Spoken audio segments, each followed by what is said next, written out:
Hey, what's up guys, aarava here, and welcome back to another episode of my F1 24 career mode. This is part number 28 today for the Monaco Grand Prix in Season 2. If you guys did miss the previous episode at the Imola GP, then be sure to go check that one out before you see this one. A titanic battle with Charles Leclerc and Lewis Hamilton. They may not be Ferrari teammates here in 2025 in this alternate F1 timeline of ours, but they were certainly working as a pair to try and attack us and stop us from winning that race. But we really got our head down, we got determined, got a bit motivated at times from our engineer, and the car pace shone through, and we were able to get back-to-back victories from Australia to Imola, and making the most of this car, as I said we had to do, because the other teams around us have already started to upgrade, and with the high inflation, you know, things are difficult, a bit slow for us to make upgrades. You know, Lando has purchased at least one upgrade that will come in for this episode, to be fair, but then after that, as a team, we, might be stagnating then for the next couple of episodes until we can finally earn enough R&D points to make another big purchase on a part of the car. Not really too sure what part that will be, to be honest. We'll have to assess things as we go on later into the season. But we go into the Monaco Grand Prix high spirits with 2 wins on the bounce and a brand spanking new looking car for a one-off special Monaco MP4 tribute livery. The white and red is back on McLaren. We've even got a slightly alternative Monster sponsoring on the side pod and the front wing, with Monster Punch in red now on the car, and various logos switching up to red and others to black on the white. And overall, for the layout of our base foundational livery, let's say, I think this works really well as a nice nod to the MP4 with a bit of a modern twist, and also just some limitations of what we can actually do with the livery modding on this chassis, of course. And to match the little nod to the old school McLaren car, we've got a little nod to an old school sort of theme with the helmet. We've got this kind of, you know, rugged, all kind of grounded in dirt and muck, with like splatterings of dirt all over the helmet. We've got some old-timey goggles strapped on the top as well. So I think it's going to be a really nice combo, especially in contrast to the white, red and black, having this helmet rocking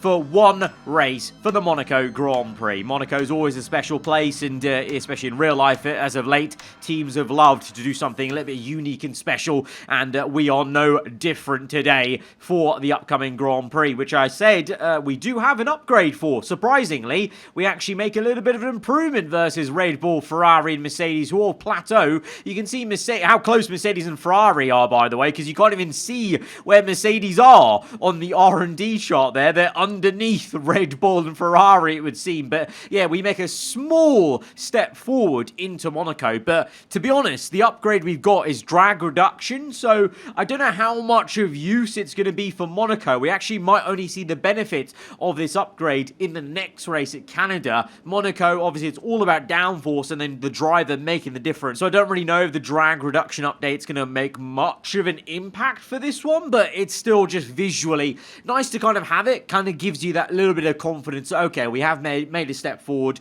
after things got very, very close at Imola. I mean, I know we came away with the win, but it was very touch and go. Qualifying was massively competitive, and of course in the race things did go our way as well, with I think tyre wear being a factor, and you know, us being a bit kinder on the hard compound versus Leclerc and Hamilton, especially at the end of that race, being able to control the race from the lead. And that's obviously something that we did this time last season for the Monaco Grand Prix, where it seems like a lifetime ago now, we got our very first win of our entire F1 24 career.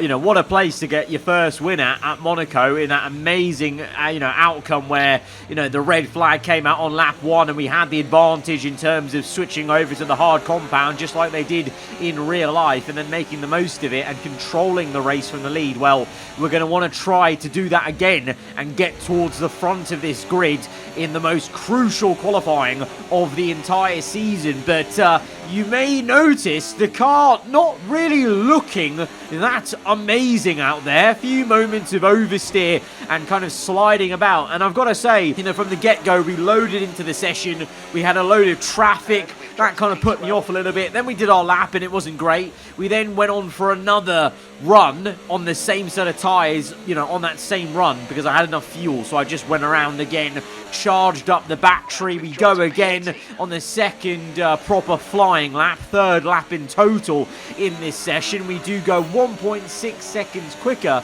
but only go up to P6, and I still feel like we maybe need to go out again because we're a whopping 1.1 seconds off P1 right now, which is Verstappen in the Red Bull. Even Joe Guan Yu in, I think, one of the worst cars on this grid, the Kick Sauber, is ahead of us in P3, over half a second quicker than us. So very, very peculiar. Then we go to to another run, and it's overcast. It looks like it's night time at Monaco in Q1. I thought, what on earth is going on? And then to make matters worse, I just get myself all crossed up into Raskas, and we almost outbrake ourselves completely into the wall. We have to go reverse gear and then recompose. All in all, it really made for a very, very messy and confusing Q1. You know, in a qualifying day at Monaco where you want to, as I've said before, build yourself up, you know, get quicker and quicker, get that confidence going. None of that was happening for us. It was a very haphazard, chaotic qualifying session. We end up in P4, which is great, and to be fair, in the end, that last lap, we didn't actually even need to do it because no one else really improved as well. Very, very odd session, you know. Most of the grid over a second slower than Verstappen. And you got so many different cars that I feel like have gone quicker than they really should be in this Q1 session. You know, Joe Guan Yu, Ocon in the Williams, Piastri in the Haas. Hoping, obviously, that this is just chaos contained to the first part of qualifying. You know, Q1 can sometimes be a bit topsy-turvy, especially in Monaco. So many cars, you know, in such a confined space. We see that in real life, especially in the, you know, recent past years. With the bigger, beefier, wider cars, that traffic issues are a problem, and general pace is sometimes a bit fluctuating in Q1 compared to Q2 and Q3 maybe. So hoping that this session will be a bit cleaner for us, but we start off with a scrub set of tyres because I wanted to save a set. And the first run, it wasn't going to be amazing because it's a scrub set, but it was actually quite shockingly bad as myself and Lando are down in P9 and 10. What is going on? This McLaren is not very quick around Monaco. It genuinely, relative to the teams around us, seems slower around Monaco than it did in Season 1. As we go across the line, we find half a second. I just said that. We go P1 in Q2, but it's still not a reason to celebrate because that felt awful still on that lap. That lap again felt like in Imola. The car in the last two episodes has actually felt so bad.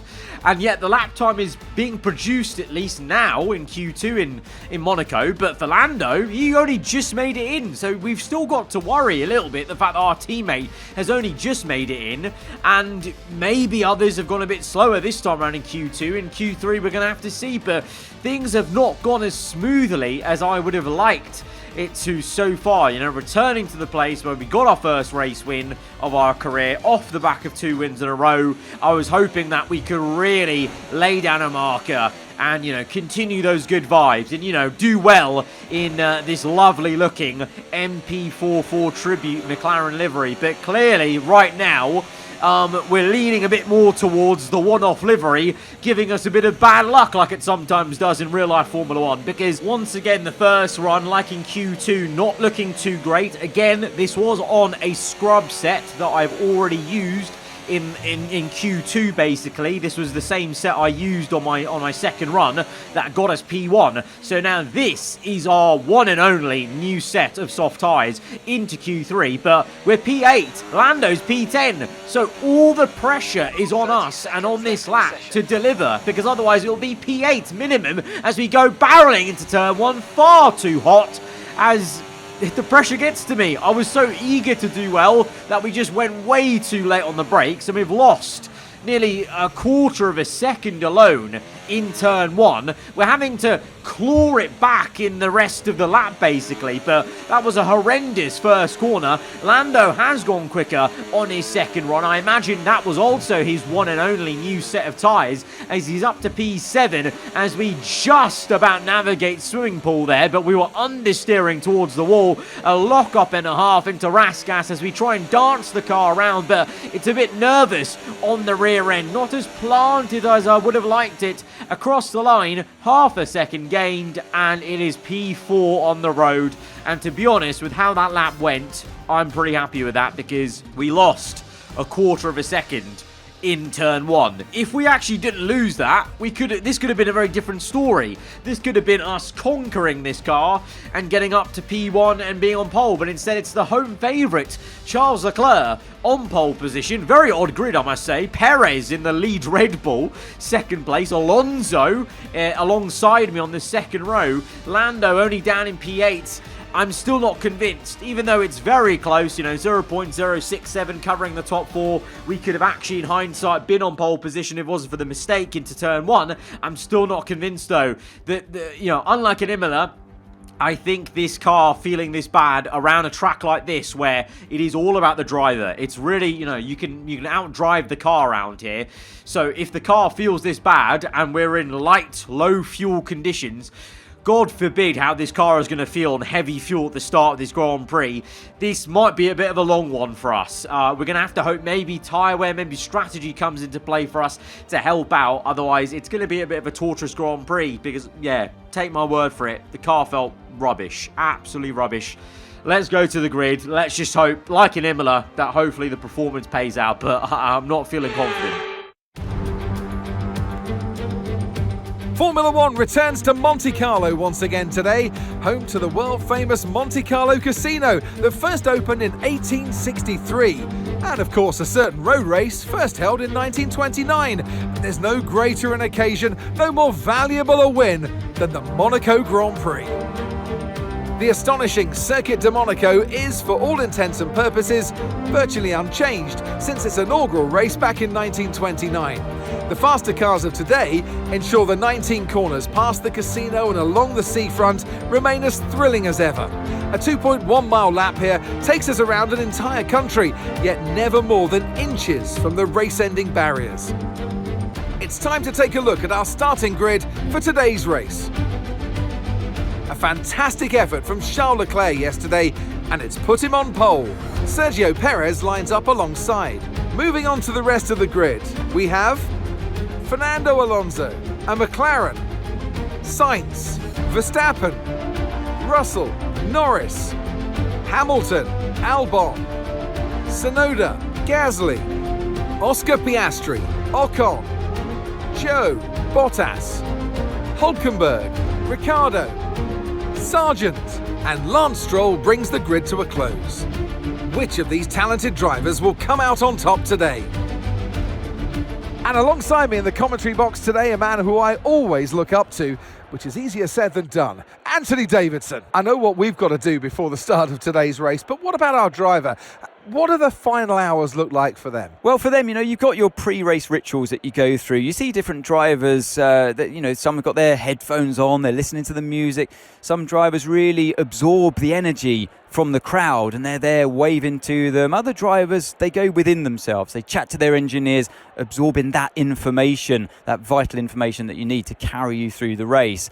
And, those pre-race rituals are essential to making things systematic. We do a lot of Grand Prix in a season, and the more systematic you can be, the easier you are within that environment. So the home favourites on pole position, a Red Bull alongside him, but it's the other way round compared to Season 1. We are in a similar position, are we not? I think we might even be in the same exact position we were in Season 1, P4 on the road. looking at that front row of a Ferrari and Red Bull. So maybe that will bring us some good luck in this race. In terms of the strategy with the new tyre wear for this season, there is a 2-stop that is actually very viable. You know, if we feel like we're getting stuck behind the cars ahead of us, I think we should come in earlier for the hard compound of tyre and then go on for an aggressive last stint on another set of medium tyres.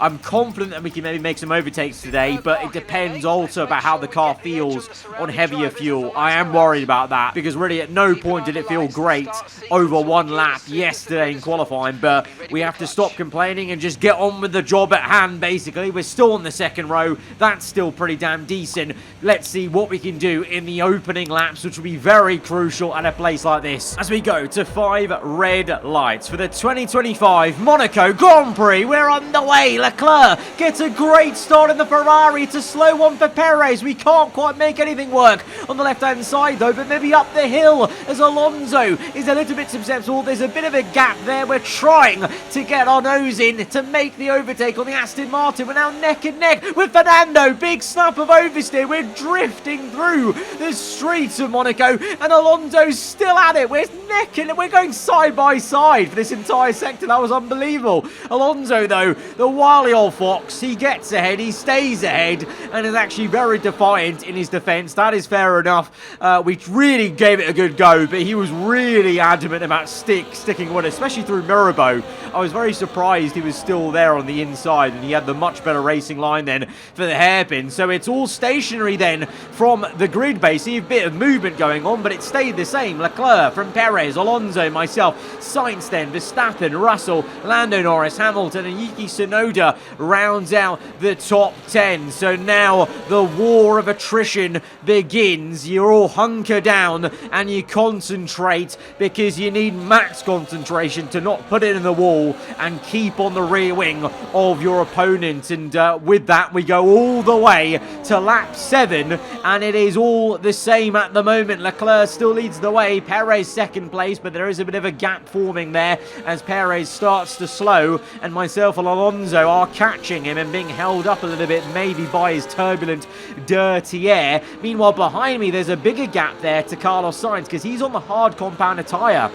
So he's looking to go long. Ferrari have split their strategies, which is something, and obviously, to be fair, unlike last season and in real life in Monaco, there's been no early red flag to screw Sainz over, so Sainz is just doing the job he needs to do. He's trying to go long, but he's very much annoying everyone behind him. Verstappen, Russell, our teammate Lando Norris, P8, Hamilton 9, Tsunoda still 10, but all of them are basically getting slowed up by Sainz on the hard compound tyre. They could all be going a lot quicker, I feel, if Sainz wasn't there, because the gap is now 3 seconds on lap 10 as we're hustling and harrying Alonso. We're having a little bit of a love tap here and there as well for good measure with the barriers. Alonso's doing that as well, to be fair as well. There's been a few times where I've been quite surprised at the AI ahead of me also tapping the wall, but you can see the tyre wear is a little bit high on the right hand side of the car, and we're going to come in and we are going to commit to that 2-stop. I genuinely think we need to do it because it's lap 12 and I've been stuck behind Alonso and Perez for the entire race. We need to do something different. It's unfortunately not a great pit stop, only 2.8 to be fair. I got my turn in a bit early, but that's going to slow us down a little bit, but hopefully, can we get into some clean air? Oh, no, there's a few cars coming out. Zhou Guanyu's going to come out. Can we get ahead of him? No, doesn't look like it. We'll just get ahead of Nico Hülkenberg, but annoyingly, we're going to have to pass Zhou Guanyu before getting into some clean air, but we need to really get past him ASAP and then make the use of that clean air and, crucially, more so the hard compound tyre, which feels so much better now compared to those worn mediums. But yeah, we were getting very close to Alonso, but I just couldn't make a pass. Like, he was so good off every slow corner, especially the last corner on the main straight with DRS. That's where I felt like we could make an overtake, but every corner he was just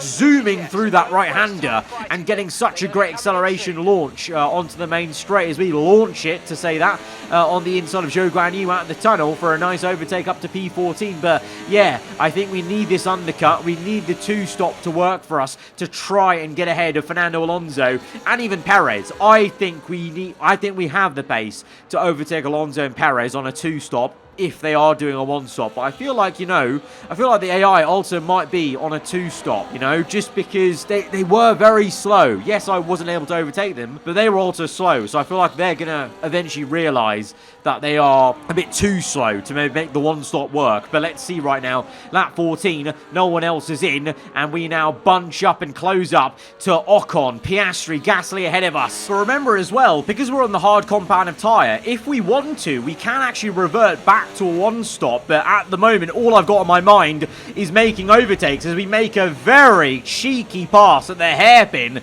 and catch the Frenchman napping in the Williams. Now we close up to Piastri in the new yellow DHL Haas, and it's a move on the inside of Raskas, the infamous Raskas overtake. We've booked that off for this season, and we've done it. We're up into P12, now closing to Pierre Gasly. But yeah, you know, once we get past Gasly, then we've got a lot of clean air. Let's see, you know, when others make their pit stops. If we need to, we can just stay on a 1-stop, you know. That's the very good thing of we've not committed to a 2 because we've not gone on to another set of mediums. That's why, on purpose, I wanted to go on to hards, because it gave us that option, that fluidity, and hopefully just gets us that undercut either way on Alonso, on Perez, as we now use the clean air. We push away from Gasly. 3 seconds already ahead of the Frenchman. Yellow flags though behind. Oh, Ocon spun it at Casino Square, and there's a massive pile-up, and that is surely going to be, unfortunately, a safety car. That is going to screw me right over, because now everyone will get a free pit stop on me. We won't lose out massively because we have, you know, gained time with the undercut already, you know, out on track. This would have been a lot worse if the safety car had come out, you know, straight away once we made our pit stop. The fact that we had a couple of laps to go around on the hards means we won't lose out too much, but we're definitely not going to gain anything on Alonso, basically, so we can kiss that goodbye as Perez is in. It's, a bit of a slow stop for Perez there. We actually might jump Perez here in the pit stops because he's not only been had a slow stop, he's been held by a few cars coming in, so we might just jump the Red Bull at least. Leclerc is going out. Alonso's very close to him, I must say, so Alonso's gained on the Ferrari there. There we are as we come through into turn 1. I was so close to making an overtake on Alonso, but you saw right there at turn 1 I had to slow right down because the delta time was still keeping me at a certain length, and annoyingly now it tells us to just catch the safety car, but I was just a little bit too far off making that overtake on Alonso. We would have got a drive-through penalty if I kept on blitzing it up the hill to make the overtake. But we've at least got one move done on Perez.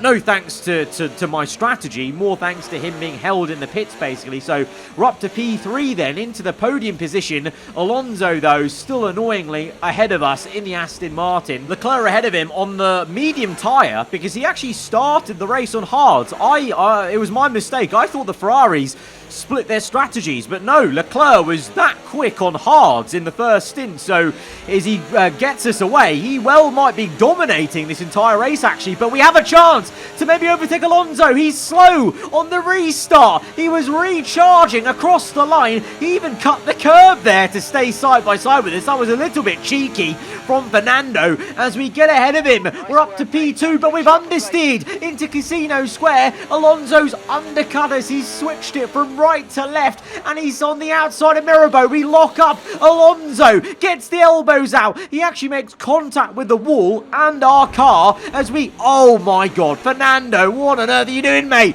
This is very cutting it fine, I must say, from Fernando Alonso. Aggressive as ever. He really doesn't want to give up this place to me. He defended me hard on lap 1 of this race. This was something else. He almost put me in the wall there. He did not want to give up that second place, and he remains in that position. The FIA don't think anything's wrong with that. So I can't really do anything about that. So that is it then. We're still in third place, and a whopping 8 laps later, we are still in third place. We're still looking at the back of this godforsaken Aston Martin. My engineer is trying to motivate him, bless him, by telling me to overtake him before lap 32, but I haven't been able to do it so far, and I don't think I'll be doing it this time. And we're really close to him now on lap 27 onto 28, and Alonso remains in second. I'm pushing so hard, but He's just too quick for us. And also, I must say, this entire time, the car has felt like absolute ass. This car has felt awful. Genuinely, this might be the worst an F1 car on the F1 game has felt for me since about F1 22. I don't know what it is. Let me know in the comments below if you guys have had this with an upgraded car, you know, 2 seasons in at Monaco. Genuinely, it felt cataclysmically bad. Like, there was no front end. Like, the understeer was horrendous. And then the rear end just wasn't stable. The car was floating about everywhere. Yeah, genuinely a torturous experience in this second stint ever since that safety car came in, basically, which is probably another reason why I was unable to overtake Alonso, because I was just basically really fighting the car lap after lap. And basically by lap 32, after my objective fails, I basically kind of, I'm not going to lie, gave up with it. I kind of just went, I'm just getting to the end of the race now. This is literally torture. I just want the race to end, because this is just not enjoyable whatsoever. So if you're wondering why all of a sudden we're nowhere near Alonso, we're actually 5 seconds down the road from him in only 5 laps. Basically, I gave up fighting this awful feeling car. For, you know, since the safety car, I was trying my best, really concentrating, and then I just hit my breaking point of, I'm actually just in so much agony and pain trying to float this car and drift it through. So I'm now just trying to get to the end, but that now means Sainz is on the back of me, putting the pressure on, and into turn 1! We've really locked the car up, and Sainz has hit us. And I've given up at this point. I took my hands off the steering wheel. I took my hands off the steering wheel at that point. I then realised I was probably piling up everyone, so I got re-engaged again, and the safety car's out. It's not going to matter. I mean, annoyingly, I've probably put Lando down the order. Apologies to him, because I think he ghosted, and quite a few cars ghosted through him, to the point where Oscar Piastri is up to P4 in the Haas. That is a bit crazy. Leclerc still leads, Alonso second, we're still third, but many things have changed behind us, because that's the very embarrassing rear locking. And then there was a pile-up and a half, and Tsunoda has come in and smashed into that train.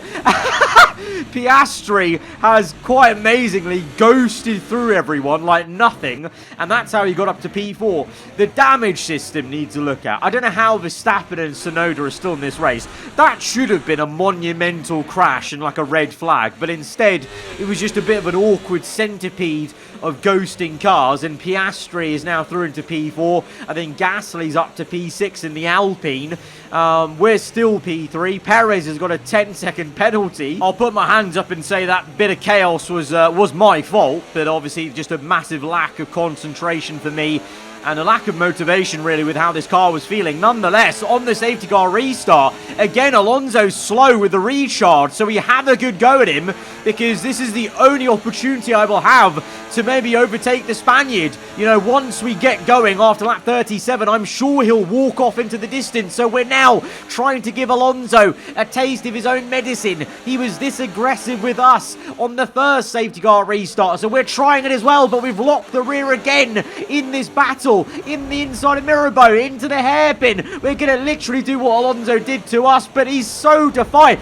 My God, he cut the curb and came across us. I've never seen an AI this aggressive, wanting to maintain position. You would think Alonso's a real person here in this race. Unbelievable, as he's still ahead of us in the tunnel. Oh, Leclerc! Leclerc's slow. We almost hit him.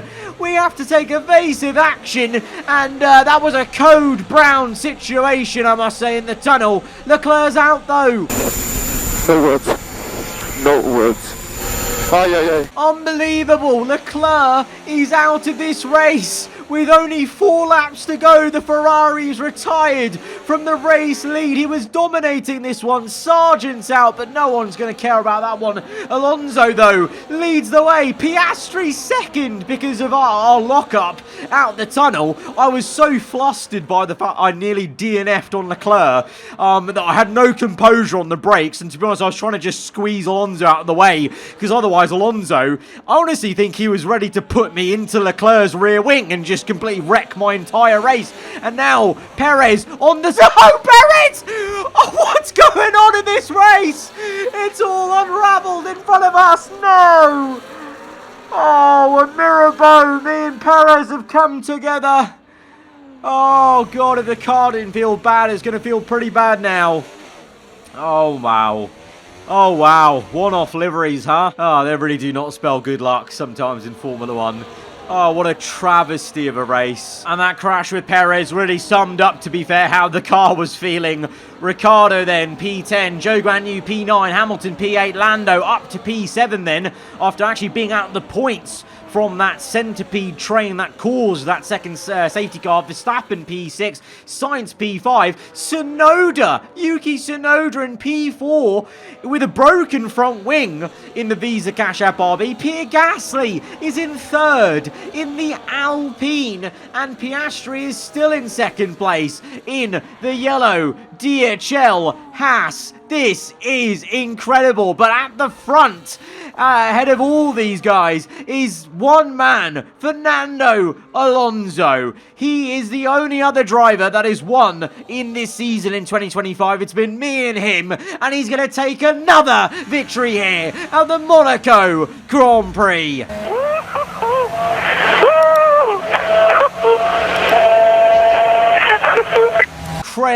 Crazy stuff as we limp home. If you told me at the start of the season that right now it's looking like me versus Fernando Alonso in the championship, I would not have believed you. Where has this performance come from? You saw it today. Alonso's AI, he wants it. He's hungry like an absolute animal. And he's got a second win because of it. Fair play. What a chaotic one in the end at Monaco. Bloody hell. Here comes the checkered flag. All eyes on the car approaching. Your winner today, Fernando Alonso. I can see them on their way out to the podium now. Aston Martin are really making waves in this sport. And what a special race this was to see them earn that top spot. Unbelievable. El Plan is underway, it would seem, and it's a year early. Next season, Aston Martin will get Honda as an exclusive power unit supplier. I was thinking maybe that would be a year maybe where Aston Martin might have an uptick of performance, but Alonso doesn't want to wait till 2026. He wants to get it started now, as he is the closest man to us in the championship. Me and him, 2 wins apiece. Unbelievable stuff. Unbelievable. It's a race for us to forget. But it happens sometimes in Formula 1. It's just unfortunate it happened to us now in a race where, again, I felt like we should have been making the most of it. Because, again, we well may not get a chance to be that high up in later races. But we'll see. But that was an entertaining one nonetheless for you guys at home. If you have enjoyed it, hit the like button. Let me know what you thought in the comments below. If you're around here, then do get subscribed for weekly Formula 1 content. I'll see you guys next time. Goodbye.